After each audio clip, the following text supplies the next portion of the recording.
Bihar news में स्वागत है आपका दोस्तों। मैं हूं फिरदौस गनी और आप देख रहे हैं केडीबी लाइव। दोस्तों आज हो चुका है 29 अप्रैल 2025। तो आज की पूरे बिहार की टॉप न्यूज लेकर आए हैं आपके लिए। तो चलिए चलते हैं आज की खबरों की ओर। दोस्तों आज बिहार न्यूज की शुरुआत सबसे पहले करेंगे। नीतीश कुमार को एनडीए का संयोजक बनाने की मांग उठी है। जेडीयू सांसद ने बीजेपी को टेंशन दे दी है। बिहार विधानसभा चुनाव 2025 से पहले जेडीयू के अंदर से नीतीश कुमार को एनडीए का संयोजक बनाए जाने की मांग उठी है।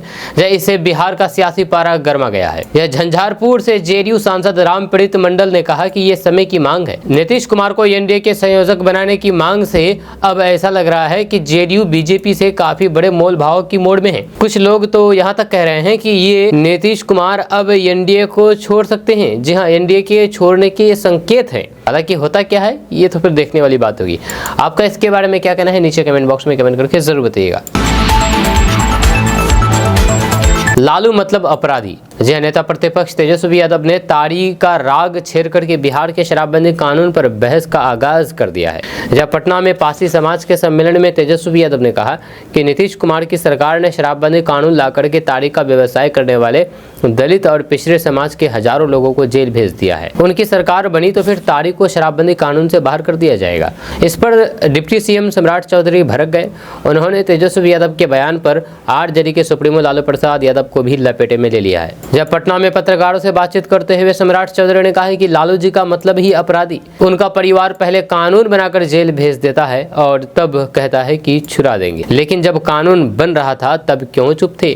जहां उस समय विरोध क्यों नहीं किया? लालू परिवार ने कानून बनाकर के पासी समाज के लोगों को शराबबंदी की आड़ में जेल भेजवाने का काम किया है। जहां उस समय तो ये लोग ही सरकार में बैठे थे, अब शराबबंदी का विरोध कर रहे हैं। आपको बता दें कि सम्राट चौधरी ने कहा कि बीजेपी पूर्ण रूप से शराबबंदी का समर्थन करती है। नशाबंदी का कानून जो नीतीश कुमार ने बनाया है उसे पूर्ण रूप लागू किया जाएगा। उन्होंने कहा है कि नीरा उद्योग को आगे बढ़ाने के लिए उद्योग की तरह विकसित किया जाएगा। ग्रामीण विकास विभाग के माध्यम से नीरा उद्योग को आगे बढ़ाया जाएगा। जी हाँ, सम्राट चौधरी लालू प्रसाद यादव को सीधे सीधे अपराधी कह रहे हैं। जी आपका क्या कहना है कि लालू प्रसाद यादव अपराधी है, हाँ या ना? नीचे कमेंट बॉक्स में कमेंट करके आप अपना राय जरूर व्यक्त कीजिए। इंडियन लोगों से शादी करने वाले पाकिस्तानियों की जांच हो, ये कहना मेरा नहीं है बल्कि ये कहना है बीजेपी सांसद निशिकांत दुबे का। आपको बता दें कि भाजपा सांसद निशिकांत दुबे ने कहा कि कश्मीर निश्चित रूप से भारत में वापस आएगा। इसके साथ ही उन्होंने ये भी दावा किया है कि पाकिस्तान अलग अलग देशों में बढ़ जाएगा। उन्होंने हाल ही में कश्मीर के पहलगाम में हुए हमले को बेहद दुर्भाग्यपूर्ण बताया। उन्होंने पाकिस्तानी नागरिकों और फिर भारतीय नागरिकों के बीच शादियों पर सवाल उठाते हुए इसकी जाँच करने की मांग की है। निशिकांत दुबे ने झारखंड के देवघर में एक कार्यक्रम में बोलते हुए कहा कि कश्मीर हमारा है और हम इसे वापस लेकर के रहेंगे। जब पाकिस्तान के कई टुकड़े हो जाएंगे, बलूचिस्तान, पख्तूनिस्तान और पंजाब, अगर ऐसा नहीं हुआ तो फिर आप कह सकते हैं कि भाजपा ने झूठा आश्वासन दिया। ये पीएम मोदी की गारंटी है। जब भाजपा सांसद निशिकांत दुबे ने सुरक्षा चिंताओं के बारे में बोलते हुए हाल की घटनाओं का जिक्र किया है जिसमें कुछ पाकिस्तानी नागरिकों के वीजा रद्द किए गए थे। जब उन्होंने पाकिस्तानी नागरिकों और फिर भारतीय नागरिकों के बीच शादियों पर सवाल उठाते हुए कहा कि दुश्मन देश के किसी भी व्यक्ति से विवाह क्यों किया जाए। उन्होंने कहा कि ऐसी शादियों के पीछे के इरादे की बारीकियों से जांच की जानी चाहिए। निशिकांत दुबे ने कहा कि जिन लोगों ने हमारे लोगों की जान ली है, पाकिस्तान में सपोर्ट किया और फिर जिन्होंने भारतीयों से शादी करने के नाम पर उन्हें सपोर्ट किया, उन पर कार्रवाई होनी चाहिए। दोस्तों प्रधानमंत्री मोदी एक बार फिर से बिहार आ रहे हैं। जी आपको बता दें कि बिहार में आगामी विधानसभा चुनाव को देखते हुए राजनीतिक बाजार सज चुका है। विभिन्न रणनीतियों पर राजनीतिक पार्टियां काम कर रही है। वहीं पर भाजपा के दिग्गज नेताओं का बिहार दौरा जारी है। इसी क्रम में एक बार फिर से प्रधानमंत्री नरेंद्र मोदी मई के आखिरी सप्ताह में बिहार का दौरा करने वाले हैं। इस बार पीएम मोदी शाहबाद में एक रैली को संबोधित करेंगे। इस यात्रा के दौरान उनसे राज्य के यानी कि बिहार के लिए कई परियोजनाओं का शुभारंभ करने की उम्मीद है। ये घोषणा बिहार भाजपा के अध्यक्ष डॉक्टर दिलीप कुमार जायसवाल ने की है। उन्होंने कहा है कि प्रधानमंत्री मोदी का बिहार से जुड़ाव जग जाहिर है। ये यात्रा इस क्षेत्र के प्रति उनकी निरंतर प्रतिबद्धता को रेखांकित करती है। जब पटना में मीडिया कर्मियों से बातचीत करते हुए डॉक्टर दिलीप कुमार जायसवाल ने बिहार के प्रति प्रधानमंत्री नरेंद्र मोदी के विशेष लगाव पर जोर दिया है। उन्होंने कहा है कि प्रधानमंत्री का शाहबाद का आगामी दौरा बिहार के साथ उनके निरंतर जुड़ाव का हिस्सा है। शाहबाद की रैली न केवल मोदी के लिए लोगों से सीधे संवाद करने का मंच बनेगी, बल्कि बिहार को योजनाओं के विभिन्न सौगातें देने का अवसर भी बनेगी। आपको बता दूं कि इससे पहले 24 अप्रैल को ही राष्ट्रीय पंचायती राज दिवस पर प्रधानमंत्री मोदी बिहार के मधुबनी में आयोजित एक समारोह में शामिल हुए थे।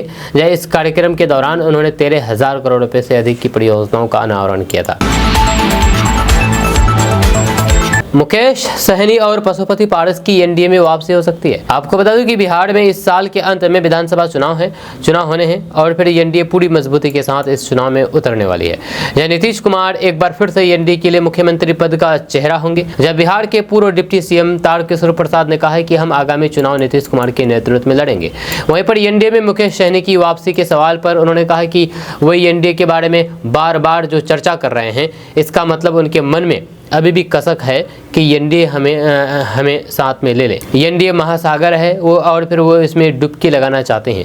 हमारे दरवाजे खुले हैं, वे आ सकते हैं। पशुपति पारस के इंडिया गठबंधन में शामिल होने पर पूर्व डिप्टी सीएम ने कहा है कि इंडिया गठबंधन की स्थिति क्या है, ये किसी से छुपी हुई नहीं है। हम पशुपति पारस का सम्मान करते हैं। हम तो चाहेंगे कि वे एनडीए के साथ रहें। उनका भविष्य इंडिया गठबंधन में नहीं है। वहीं पर तारकिशोर प्रसाद ने कहा है कि चिराग पासवान हमारे गठबंधन का अहम हिस्सा है और फिर वे 5 पांडवों में से एक पांडव है। हम सभी मिलकर के इस महाभारत को जीतेंगे। केंद्रीय नेतृत्व ने तय किया है कि नीतीश कुमार के नेतृत्व में चुनाव लड़ेंगे। बिहार चुनाव को लेकर के एनडीए की तैयारी पर तारकिशोर प्रसाद ने कहा कि एनडीए के 5 घटक दल बिहार के विकास, लोगों और फिर राज्य के कल्याण के लिए एकजुट हैं। दोस्तों, नीतीश सरकार ने बिहार के विकास के लिए बड़ा कदम उठाया है, क्योंकि अब सड़कों पर गड्ढे नहीं दिखेंगे। जब बिहार के सड़कों पर जो गड्ढे दिख रहे हैं वो अब जल्द ही खत्म होने वाले हैं। आपको बता दूं कि मुख्यमंत्री नीतीश कुमार के नेतृत्व में बिहार सरकार ग्रामीण सड़कों के सुदृढ़ीकरण को नई रफ्तार देने में जुट गई है। जब ग्रामीण कार्य विभाग ने मुख्यमंत्री ग्रामीण सड़क सुदृढ़ीकरण एवं प्रबंधन कार्यक्रम को लागू किया है। यह कार्यक्रम मुख्यमंत्री ग्रामीण सड़क उन्नयन योजना का एक महत्वपूर्ण हिस्सा है, जिसे मुख्यमंत्री नीतीश कुमार ने 14 नवंबर 2024 को स्वीकृति दी थी। इसका उद्देश्य बिहार के ग्रामीण क्षेत्र में स्थित पथों का लंबे समय तक सुंदरीकरण और फिर प्रभावी रख रखाव करना है। आपको बता दूं कि 31 मार्च 2024 तक पंचवर्षीय रूटीन अनुरक्षण अवधि से 13,452 ग्रामीण पथ बिहार को बाहर को हो गए थे। इन पथों की कुल लंबाई 23,541 किलोमीटर है। इसके रख रखाव की प्रशासनिक स्वीकृति दी गई है।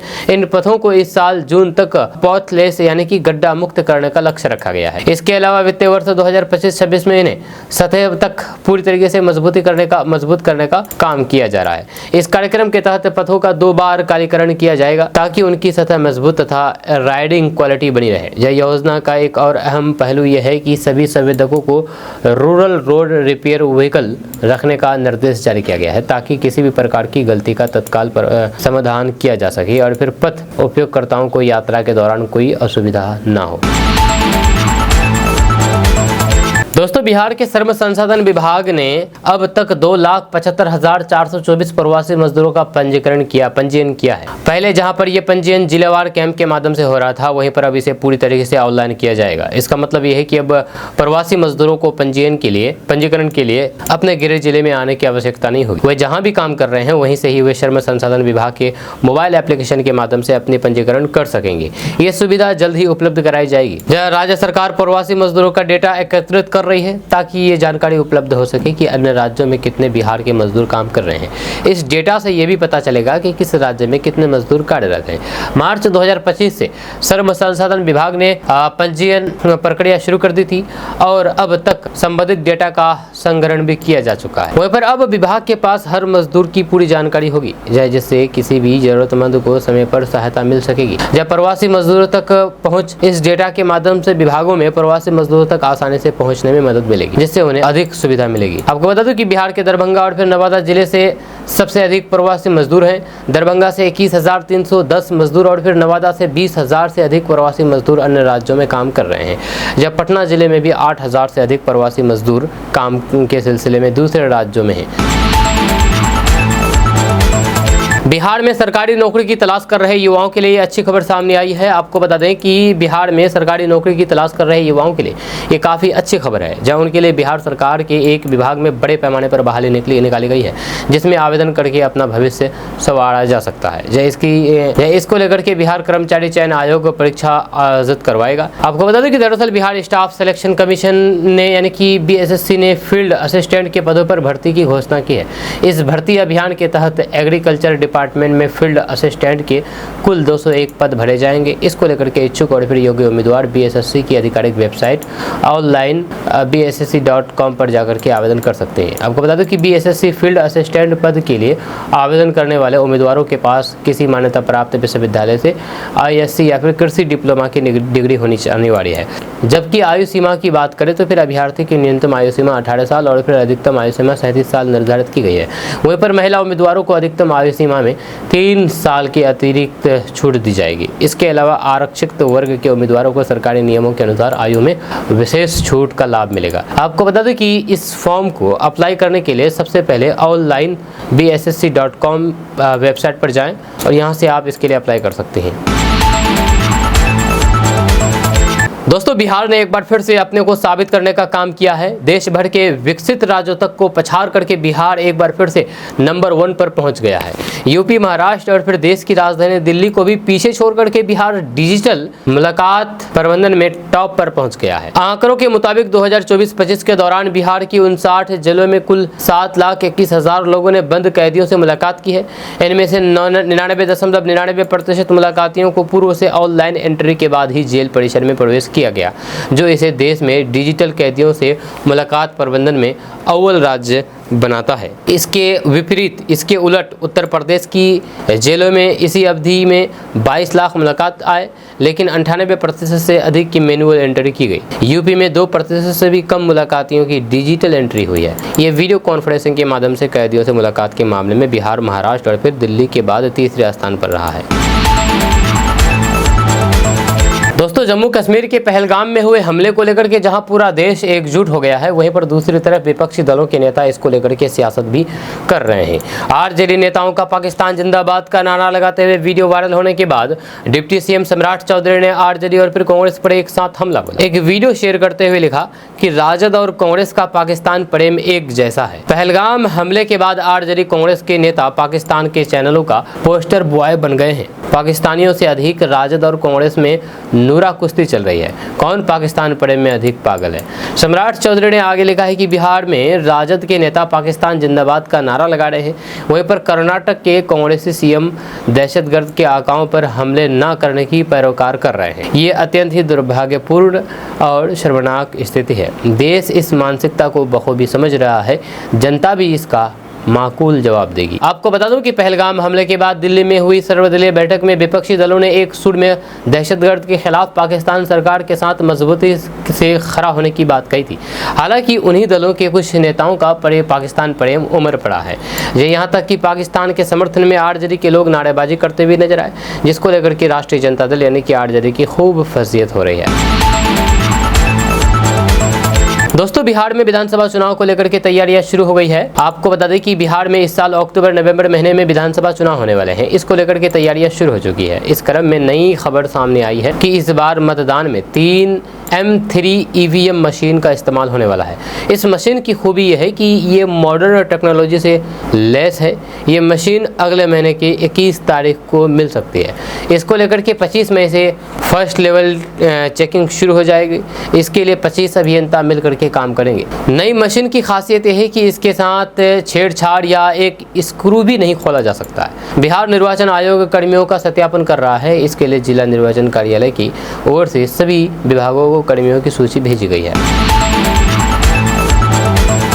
दोस्तों, बिहार में शिक्षा विभाग में बड़ा फर्जीवाड़ा सामने आया है। आपको बता दूं कि बिहार के शिक्षा विभाग में एक अजीबोगरीब मामला सामने आया है। जहां पर 3 नकली शिक्षकों ने लंबे समय तक नौकरी की है। विभाग को इस फर्जीवाड़े की जानकारी तब हुई जब एक अभियान के तहत इन शिक्षकों की पहचान की गई।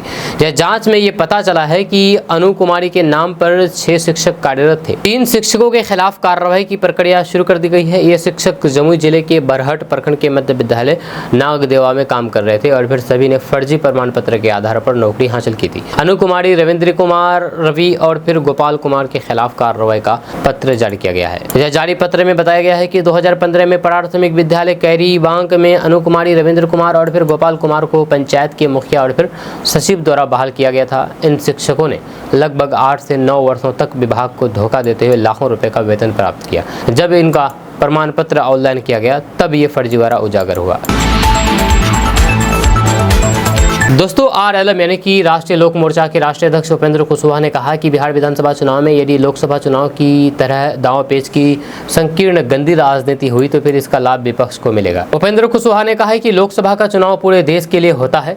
देश भर से चुन करके आए सांसदों से के बहुमत के आधार पर सरकार बनती है। लोकसभा चुनाव में जिस तरह से गंदी राजनीति हुई है, खास करके NDA में, अगर उसी तरीके से इस बार भी विधानसभा चुनाव में भी गंदी राजनीति होती है तो फिर ये भारी पड़ सकता है NDA के ऊपर। जी हाँ, और विपक्ष को फायदा मिल सकता है। दोस्तों, बिहार विधानसभा चुनाव 2025 को देखते हुए सत्ताधारी गठबंधन NDA में सीट शेयरिंग पर चर्चा शुरू कर दी गई है। NDA सूत्रों के अनुसार आगामी चुनाव में लगातार 2 बार से हारे जाने वाली सीटों की अदला बदली की जाएगी। ऐसे में कई सीटों पर नए समीकरण देखने को मिल सकते हैं। NDA में बीजेपी मुख्यमंत्री नीतीश कुमार की पार्टी, JDU केंद्रीय मंत्री चिराग पासवान की पार्टी, लोजपा रामविलास, पूर्व CM जीतन राम मांझी की पार्टी हिंदुस्तानी अवाम मोर्चा और फिर राज्यसभा सांसद उपेंद्र कुशवाहा की लोक मोर्चा शामिल है। इस मामले की जानकारी रखने वाले NDA के 2 नेताओं ने बताया है कि इस बार उम्मीदवारों की जीत की संभावनाओं के आधार पर सीटों का बंटवारा किया जाएगा। उम्मीदवारों के चयन के पहले यह तय कर लिया जाएगा कि कौन पार्टी कौन सी सीट लड़ेगी। इस बारे में सभी घटक दलों से विचार विमर्श किया जाएगा। यह घटक दलों के बीच कुछ सीटों की अदला बदली की भी पूरी संभावना है। बीजेपी के एक वरिष्ठ नेता ने कहा है कि पिछले विधानसभा चुनाव के मुकाबले इस बार सीटों की संख्या कैसे बढ़ाई जाए, इस पर हमने चर्चा की है। सहयोगी दलों के बीच सीटों की अदला बदली के विकल्प पर भी विचार किया जाएगा ताकि पूरे गठबंधन का स्ट्राइक रेट और फिर सीटों की संख्या बढ़ सके। दोस्तों, बिहार के सभी मेडिकल कॉलेज और अस्पतालों को लेकर के बड़ा फैसला लिया गया है। आपको बता दूं कि बिहार के सभी मेडिकल कॉलेज अस्पतालों के साथ ही जिला और फिर अनुमंडल स्तर के अस्पतालों में इलाज से लेकर के सुरक्षा तक की व्यवस्था पर ऑनलाइन नजर रखी जाएगी। सरकार ने अस्पतालों को बेहतर सुरक्षा मुहैया कराने के लिए 20,000 CCTV कैमरे खरीदने का प्रस्ताव तैयार किया है, जिस पर जल्द ही मंत्रिमंडल की स्वीकृति प्राप्त हो जाएगी। बिहार में दर्जन भर से अधिक सरकारी मेडिकल कॉलेज अस्पताल के साथ ही 36 जिला अस्पताल, 54 के करीब अनुमंडल अस्पताल है। इन अस्पतालों में 7 दिन 24 घंटे इलाज की सुविधा उपलब्ध है। दोस्तों, केंद्र की NDA सरकार में कैबिनेट मंत्री चिराग पासवान ने कहा कि उन्हें रिवर्स माइग्रेशन कराना है, सिर्फ पलायन रोकना नहीं। मतलब सिर्फ बिहार से लोगों को रोजी रोटी की तलाश में दूसरे राज्यों के महानगरों में जाने से रोकना नहीं है, बल्कि जो लोग चले गए हैं उन्हें फिर से वापस बिहार बुलाना है। चिराग पासवान ने कहा है कि मैंने जब मुंबई में काम किया तो मैंने देखा कि कैसे बिहार के लोग वहां जाकर के पीड़ा भरी जिंदगी जीते हैं। इसलिए मैंने कहा कि मेरे पिता रामविलास पासवान ने हमेशा केंद्र की राजनीति की है, लेकिन मैं बिहार की राजनीति करूंगा। मैंने बिहार फर्स्ट, बिहारी फर्स्ट का नारा दिया है। चिराग पासवान ने कहा कि मेरा राजनीति में आने का कारण ही बिहार और बिहारी है। दूसरे प्रदेशों में बिहारियों को अपमानित किया जाता है। पीढ़ी दर पीढ़ी दूसरे राज्यों में रह रहे लोगों को बिहार वापस लाना है। बिहार को दिल्ली, मुंबई जैसे चमचमाता बनाना है। जब मुझे पहला मौका मिलेगा तो मैं इस काम को करूंगा। इसके बाद जब उनसे पूछा गया कि कहां से लड़ेंगे आप विधानसभा चुनाव, तो उन्होंने बड़ा दिलचस्प जवाब दिया है। चिराग पासवान ने कहा है कि अरे बाबू, ये भी कोई पूछने वाली बात है। दोस्तों, क्या आपको पता है कि बिहार में अभी भी 60% लोग भूमिहीन हैं, यानी कि जिनके पास जमीन नहीं है। जी, आपको बता दें कि जनसुराज के संयोजक प्रशांत किशोर ने कहा कि बिहार में 60% लोग भूमिहीन हैं और उन्हें सरकार द्वारा जमीन दी जानी चाहिए। उन्होंने कहा है कि बिहार में भूमिहीन लोगों की संख्या देश में सबसे अधिक है। यह भूमि सर्वेक्षण करना समय की मांग है।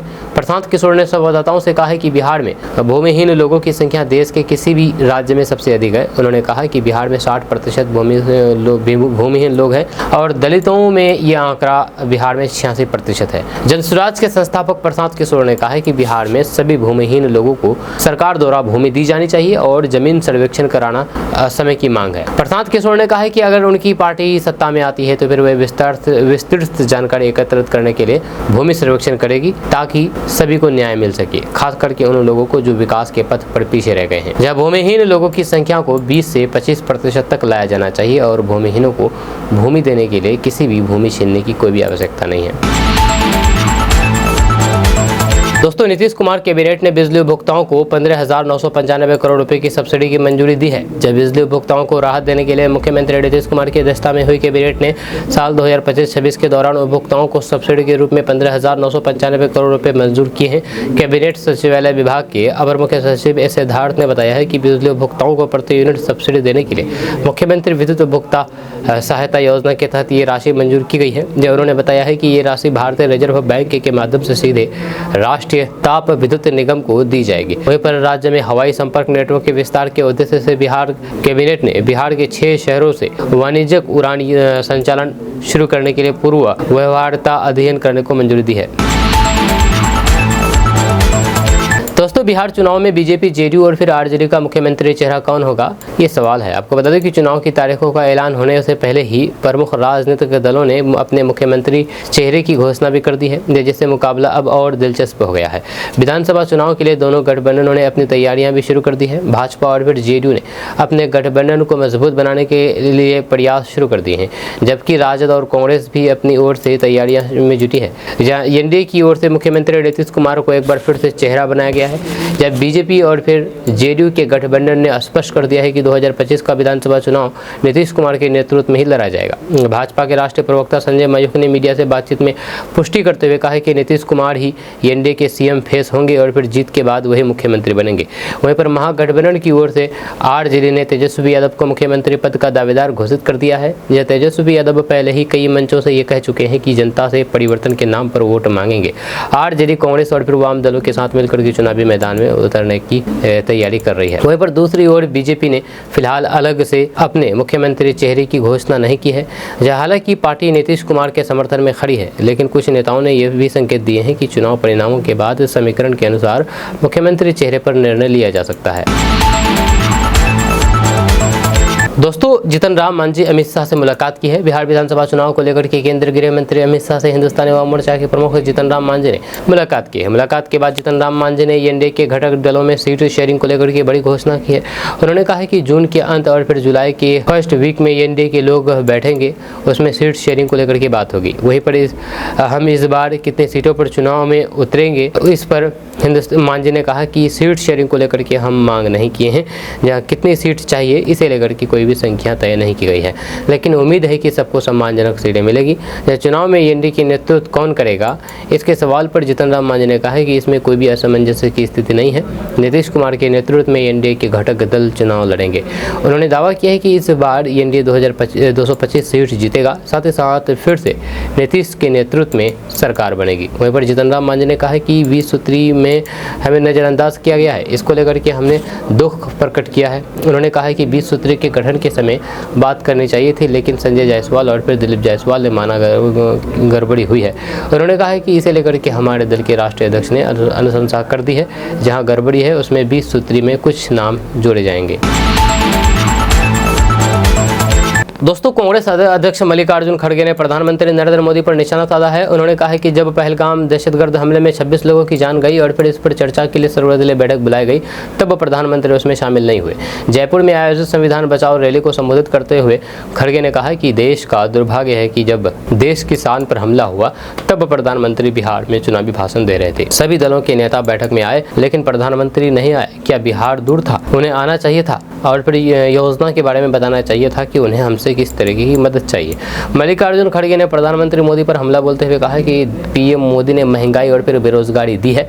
ऐसे लोग देश को कमजोर करते हैं। उनका 56 इंच का सीना अब छोटा हो गया है। मल्लिकार्जुन खड़गे ने कहा है कि कांग्रेस नेताओं ने तय किया है कि इस मामले में वे सरकार का समर्थन करेंगे, क्योंकि देश सबसे ऊपर है। उन्होंने कहा है कि देश पहले आता है, फिर पार्टी और धर्म। सभी को देश के लिए एकजुट होना चाहिए। वहीं पर मल्लिकार्जुन खड़गे ने बीजेपी पर आरोप लगाते हुए कहा कि ये देश बांटने की बात करते हैं, जबकि कांग्रेस देश जोड़ने की बात करती है। उन्होंने आगे कहा है कि इस देश में संविधान सबसे बड़ा है और हमारा लोकतंत्र संविधान के अनुसार चलता है। सरकारी एजेंसियों के दुरुपयोग और फिर कांग्रेस नेताओं पर छापों को लेकर के सरकार पर हमला करते हुए उन्होंने कहा है कि जब भी कांग्रेस आगे बढ़ती है ये लोग उसे दबाने की कोशिश करते हैं। दोस्तों, जनसुराज के सूत्रधार प्रशांत किशोर ने बिहार विधानसभा चुनाव 2025 को लेकर के बड़ी चुनावी घोषणा की है। उन्होंने कहा है कि बिहार के बेरोजगार युवकों को कार्तिक छठ के बाद 10-12 हज़ार की नौकरी के लिए बिहार से बाहर नहीं जाना पड़ेगा। उन्हें नौकरी नहीं मिल सकेगी तो फिर बिहार में ही रोजी रोजगार करने के लिए संसाधन उपलब्ध करा करके आत्मनिर्भर बनाया जाएगा। वहीं पर जनसुराज उद्घोष यात्रा पर सोमवार को औरंगाबाद आए प्रशांत किशोर ने ओबरा के हाई स्कूल मैदान में महती सभा को संबोधित करते हुए कहा कि बिहार में अधिकारी और फिर नेता राशन कार्ड बनाने से लेकर के जमीन की रसीद काटने तक के लिए रिश्वत ले रहे हैं, जिससे आम लोग परेशान हैं। इसलिए अगली बार वोट लालू, नीतीश और फिर मोदी के चेहरे पर नहीं बल्कि अपने बच्चों के चेहरे को देख करके दीजिएगा। उन्होंने जनता से अपील की है कि उन्हें और फिर उनके बच्चों को लूटने वाले नेताओं को वोट ना दें, अगली बार अपने बच्चों के लिए वोट दें और फिर बिहार में जनता का राज स्थापित करें। दोस्तों, बिहार सरकार के अल्पसंख्यक कल्याण मंत्री मोहम्मद जमा खान ने पहलगाम हमले के बाद देश में पाकिस्तानी नागरिकों को लेकर के उठे सवालों पर अपनी प्रतिक्रिया दी है। जब मंत्री ने स्पष्ट शब्दों में कहा कि अगर कोई भी गलत पाया जाता है तो फिर उस पर बिना किसी जाति या फिर धर्म का भेदभाव किए कार्रवाई होनी चाहिए। उन्होंने कहा है कि गलत करने वालों की कोई जाति या फिर धर्म नहीं होती है, इसलिए ऐसे लोगों को चिन्हित करके कठोर कार्रवाई की जानी चाहिए। बिहार के कैमूर की लोक गायिका नेहा सिंह राठौर का वीडियो पाकिस्तान द्वारा ट्वीट किए जाने और उनके प्रधानमंत्री पर किए गए बयान के संदर्भ में भी मंत्री ने अपनी प्रतिक्रिया दी है। उन्होंने कहा है कि चुनावी मौसम में बयानबाजी होती रहती है, लेकिन ऐसे गंभीर मामलों में संयम बरतना चाहिए। मंत्री ने कहा है कि पहलगाम की घटना पूरे देश के लिए पीड़ादायक है और फिर इसकी निंदा होनी चाहिए। उन्होंने ये भी जोड़ा है कि जांच चल रही है और दोषी पाए जाने पर निश्चित रूप से कार्रवाई की जानी चाहिए। मंत्री जमा खान ने लोगों से अपील की है कि किसी भी धार्मिक ग्रंथ या फिर महापुरुषों के आदर्शों का पालन करें जो भाईचारे और फिर मोहब्बत का संदेश देते हैं। उन्होंने कहा है कि ऐसे शब्दों के प्रयोग से बचना चाहिए जिनसे समाज में विभाजन या फिर नुकसान की स्थिति उत्पन्न हो। दोस्तों, बिहार स्वास्थ्य विभाग में 43,000 नौकरियां मिलने वाली हैं। जहां बिहार सरकार के स्वास्थ्य मंत्री मंगल पांडे ने कहा है कि बीपीएससी और फिर बीटीएससी के जरिए नियुक्ति प्रक्रिया को पूरी की जा रही है। अगले 3 महीने में नियुक्ति की प्रक्रिया पूरी कर ली जाएगी। कुल मिलाकर के 35,000 से अधिक लोगों को सरकारी नौकरी मिलेगी। वहीं पर स्वास्थ्य विभाग 8,000 से अधिक नई पदों पर भर्ती करने जा रही है। यह प्रक्रिया जल्द शुरू कर दी जाएगी। वहीं पर दरअसल राज्य सरकार बिहार में आयुष्मान आरोग्य मंदिर की शुरुआत करने जा रही है। बिहार में कुल मिलाकर के 294 पुरुष आयुष्मान आरोग्य मंदिर स्थापित करने की योजना है। सरकार की ओर से 12 करोड़ 9 लाख रुपए जिलों के लिए निर्गत कर दिए गए हैं। आयुष चिकित्सकों को प्रशिक्षित किया जा रहा है ताकि वे आयुष्मान आरोग्य मंदिर का संचालन ठीक तरीके से कर सके। वहीं पर स्वास्थ्य मंत्री मंगल पांडे ने पटना में प्रशिक्षण शिविर का औपचारिक रूप से उद्घाटन किया और फिर चिकित्सकों से जनहित में काम करने का अनुरोध किया है। दोस्तों, बिहार के दरभंगा जिला के सकतपुर थाना क्षेत्र में दुल्हन को पिस्तल के बल पर किडनैप करने का मामला सामने आया है। दुल्हन को जब पीड़िता की मां जानकी देवी ने सकतपुर थाना में आवेदन दिया है। उन्होंने बताया है कि उनका घर मधुबनी जिले के लखनऊ थाना क्षेत्र के गंगापुर गांव में है। 25 अप्रैल 2025 को उसकी बेटी माला कुमारी की शादी घनश्यामपुर निवासी भगलू राम के पुत्र संजय राम के से हिंदू रीति रिवाज से हुई थी। 26 अप्रैल 2025 को देर शाम नवविवाहिता अपने मायके गंगापुर से ससुराल घनश्यामपुर जा रही थी। जब साथ में दूल्हा संजय राम, दुल्हन का भाई पप्पू राम, लड़के का पिता बबलू राम, लड़के का जीजा और फिर गाड़ी का ड्राइवर भी थे। जब रास्ते में मोहतरिया पुल के पास 4 बाइक पर सवार 8 बदमाशों ने पीछा किया। दुल्हन का भाई पप्पू राम ने एक बदमाश की पहचान की जो कि गंगापुर गांव का रहने वाला है। बताया जाता है कि बदमाशों द्वारा गन पॉइंट पर गाड़ी रोकी गई। ड्राइवर को पिस्तल सटा करके गेट खोलने को कहा। बदमाशों के पास 4 चाकू और फिर 4 पिस्तल थे। गेट नहीं खोलने पर जान से मार देने की धमकी दी गई। पिस्तल देख करके डर के मारे में ड्राइवर ने गेट खोल दिया। 2 बदमाश गाड़ी में घुसे और फिर दुल्हन को खींच करके बाइक पर बैठा लिया। जाते जाते धमकी दी कि पुलिस को खबर दी तो फिर दुल्हन को जान से मार देंगे। बताया जाता है कि दुल्हन के पास सोने और फिर चांदी के जेवर थे, जब दूल्हे के पास भी सोने की अंगूठी थी। बदमाश जेवर और फिर नकदी भी लेकर के भाग गए। इधर घटना की जानकारी दुल्हन के भाई पप्पू राम ने अपने मां को दी। इसके बाद परिजन लखनऊ थाना पहुंचे। वहां से उन्हें सकतपुर थाना भेजा गया। झारखंड में शानदार प्रदर्शन करने के बाद झारखंड मुक्ति मोर्चा यानी कि जेएमएम पार्टी अब बिहार में भी अपनी सियासी जमीन मजबूत करने में की तैयारी में है। जहां अप्रैल में हुए राष्ट्रीय अधिवेशन में हेमंत सोरेन को पार्टी का अध्यक्ष चुने जाने के बाद ही संकेत मिल गया था कि पार्टी अब राष्ट्रीय विस्तार के मिशन पर है। इसी कड़ी में जेएमएम ने बिहार विधानसभा चुनाव के लिए 16 सीटों पर दावेदारी ठोक दी है। जानकारी के मुताबिक पार्टी द्वारा जारी लिस्ट में 14 सीटों के नाम सार्वजनिक किए गए हैं, जबकि कटोरिया और फिर चकाई सीटों पर भी मजबूत तैयारी का दावा किया गया है। यानी कि कुल 16 विधानसभा सीटों पर जेएमएम का फोकस है। जब पार्टी प्रवक्ता मनोज पांडे ने जानकारी दी है कि महागठबंधन यानी कि इंडिया गठबंधन की आगामी बैठक में सीटों के बंटवारे को लेकर के अंतिम निर्णय लिया जाएगा। दोस्तों, पटना सहित बिहार के अन्य शहरों में सीट बेल्ट और फिर हेलमेट नहीं लगाना खतरे से खाली नहीं है। जब कैमरों की मदद से फटाफट इन शहरों में चालान काटे जा रहे हैं। इससे हेलमेट को नज़रअंदाज करने वालों की संख्या में कमी आई है। लेकिन अब यदि आपकी गाड़ी का बीमा, इंश्योरेंस और फिर फिटनेस भी फेल है तो फिर कैमरों की मदद से आपकी गाड़ी का चालान कट रहा है। इसलिए यदि गाड़ी लेकर के हाईवे पर निकल रहे हैं तो फिर सचेत रहिए, या सावधान रहिए। पेपर अपडेट करके ही गाड़ी हाईवे पर जाएं, नहीं तो फिर बिहार के 32 में से 31 टोल प्लाजा पर ई डिटेक्शन सिस्टम आधारित कैमरे लगे हैं, जिससे इलेक्ट्रॉनिक तरीके से ऑनलाइन चालान जनरेट हो जाता है। जब बीते 8 महीने के भीतर 1.5 लाख से ज़्यादा वाहन चालक इसी तरह ई चालान काट करके परिवहन विभाग ने 80 करोड़ रुपए की कमाई कर ली है।